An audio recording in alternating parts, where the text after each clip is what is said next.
Bon,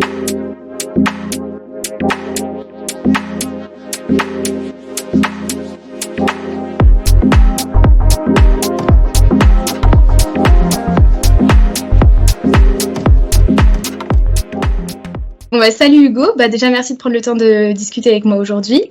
Je vais te poser quelques questions sur ta vie à Kedge et ensuite sur ta vie professionnelle actuelle. Et d'abord, je vais te laisser te présenter rapidement en me disant ce que tu fais et qui tu es un petit peu. Pour me présenter, moi c'est Hugo Lenoir. J'ai grandi où? J'ai grandi à Aix-en-Provence et voilà dans le sud. Et j'ai rejoint Kedge Business School en 2017 en PGE. Où j'ai pu intégrer le foyer des élèves. Voilà, j'ai été le président du foyer des élèves, super expérience. À côté de ça, parce qu'il fallait quand même bosser, j'ai pu faire des stages plutôt cool. J'en ai fait un en audit FI à Deloitte à Marseille et un autre au Crédit Lyonnais en analyse FI. Et pour la petite histoire, je me suis rendu compte que c'était des choses qui me plaisaient pas forcément, alors que j'avais fait toute ma scolarité dans le sens de la finance, etc.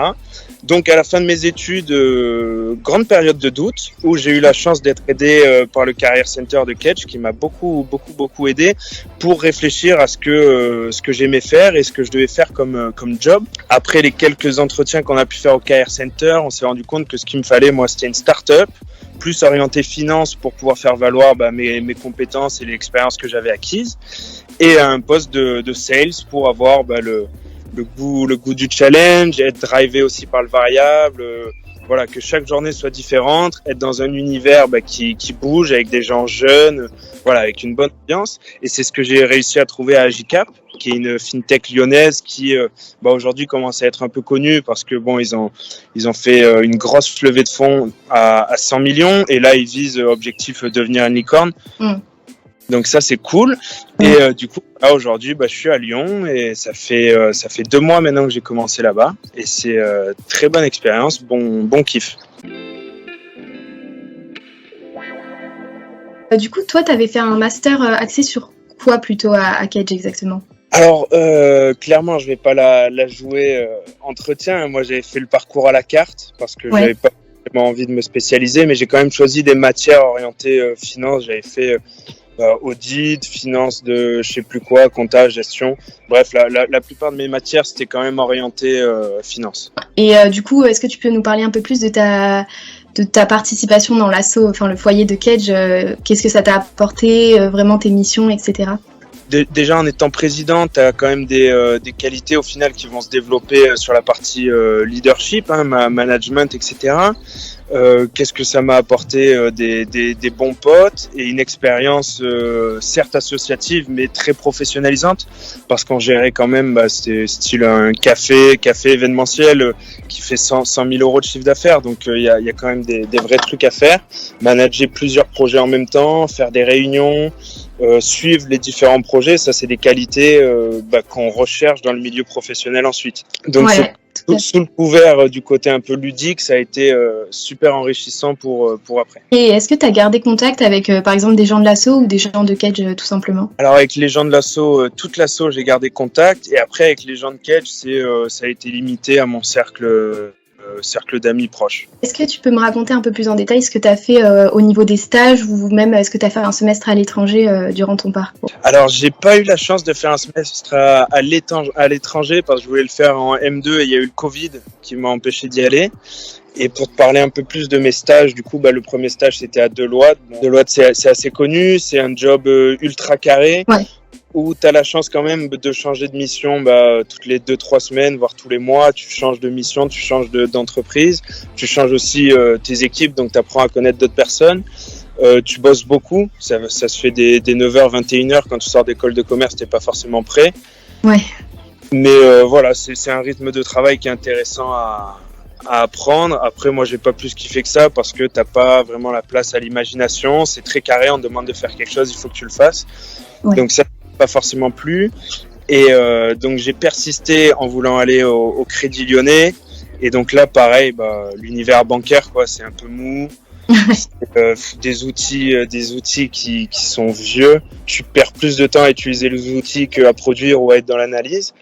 Donc voilà, ça m'a moins branché, même si j'ai rencontré des gens super, c'était grave intéressant, j'ai beaucoup appris sur différents secteurs, tu vois, j'ai pu avoir une connaissance plein de trucs. Donc c'était intéressant, mais c'est pas un métier où je me voyais à 25 ans. Du coup, c'est parfait pour la transition. Est-ce que tu peux nous parler un peu plus en détail de ton métier actuel? Qu'est-ce que tu fais exactement, tes missions et ton secteur d'activité, quoi? Actuellement, moi, je suis sales et pour être plus précis, je suis sales development représentative outbound. Pour ceux peut-être qui ne savent pas, il y a les sales inbound, c'est les clients qui viennent à lui et le sales est là pour vendre une démonstration de l'outil ou vendre l'outil en lui-même. Et les outbound, c'est ceux qui doivent aller chercher les clients, donc beaucoup plus dur parce que c'est ce qu'on appelle de l'appel à froid. C'est t'appelles quelqu'un qui souhaite pas être dérangé et tu lui dis mec, t'étais pas au courant mais t'as un besoin et on va te vendre cet outil. Donc c'est plutôt dur. Et mes journées au quotidien, qu'est-ce que c'est?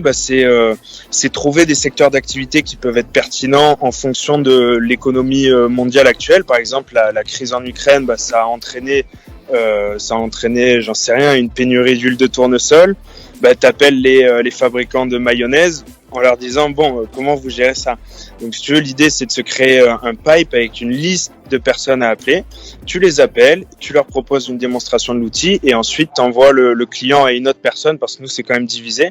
Il y a un account exécutif ensuite qui va faire la démonstration de l'outil et si ça signe, t'as ton variable qui augmente. Et vous ciblez à peu près tous les types d'entreprises ou il y a vraiment un type particulier Alors, on cible tous les secteurs d'entreprise. Après, pour la taille, on cible vraiment entre 2 millions et 70 millions. C'est vraiment les PME, TPE, parce qu'il n'y a pas d'outils de trésorerie en fait qui ont été dédiés à eux. Donc, c'est pour ça qu'au début, on était vraiment seul sur le marché. Il y avait des outils pour les très, très grands groupes, mais pas pour les PME, TPE. Donc, le marché est très, très large et la boîte s'est étendue en Europe. Il y a des bureaux en Allemagne, en Espagne, en Italie, en Angleterre. Donc c'est pas un sujet seulement français, c'est européen et là c'est ambition mondiale. Et toi, t'es amené un peu à te déplacer ou pas? Je suis pas encore amené à me déplacer. C'est possible qu'on ait quelques déplacements à faire pour aller sur des événements où beaucoup d'entreprises vont se retrouver et aller les démarcher en direct. Mais c'est pas le but du boulot. On est au bureau et on appelle au téléphone. Ok, du coup, dans ton boulot, tu utilises quand même pas mal d'outils digitaux. Alors, ce qu'on utilise principalement comme outil pour la communication déjà dans l'entreprise, c'est Slack. Ensuite, le CRM qu'on utilise 70% du temps la journée, c'est HubSpot. Après, on va faire nos petites recherches sur LinkedIn et Sales Navigator. Et après, on a tout un tas de logiciels RH comme Luca. On a quoi? On a les Payfit. On a 1 milliard d'outils, des Airtable et compagnie dont on se sert pas plus que ça. Les principaux outils, c'est HubSpot et Sales Navigator.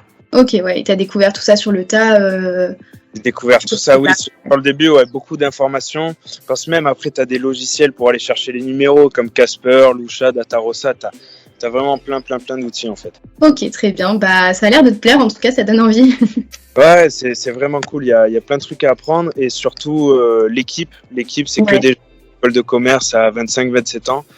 Et il y a une très très bonne ambiance. C'est un peu ambiance école de commerce, quoi. Tu peux faire c'est rigolo. Donc beaucoup de jeunes, vous avez plein de centres d'intérêt en commun, vous venez un peu du même parcours, quoi. Ouais, voilà, on vient à peu près tous du même milieu, même parcours, exactement. Super, merci en tout cas Hugo. Et est-ce que tu aurais un petit mot de la fin, un petit truc à dire aux Kedgers, un petit conseil ou quelque chose qui t'a aidé toi? Je leur dirais de profiter à fond de leurs 2 ou 3 années. Les cours, c'est peut-être pas le plus important. Vous vous rendrez compte que le réseau, c'est tout aussi important que les cours. Donc, vivez à fond votre expérience à Kedge, c'est bien cool. Merci beaucoup. Et est-ce qu'ils pourront te répondre à 2-3 questions s'ils ont besoin et qu'on leur... Carrément. Il y en a, ils sont intéressés par le métier de SDR ou quoi, je suis chaud. Il n'y a pas de souci. Super. Merci beaucoup pour ton temps, Hugo. Merci à toi.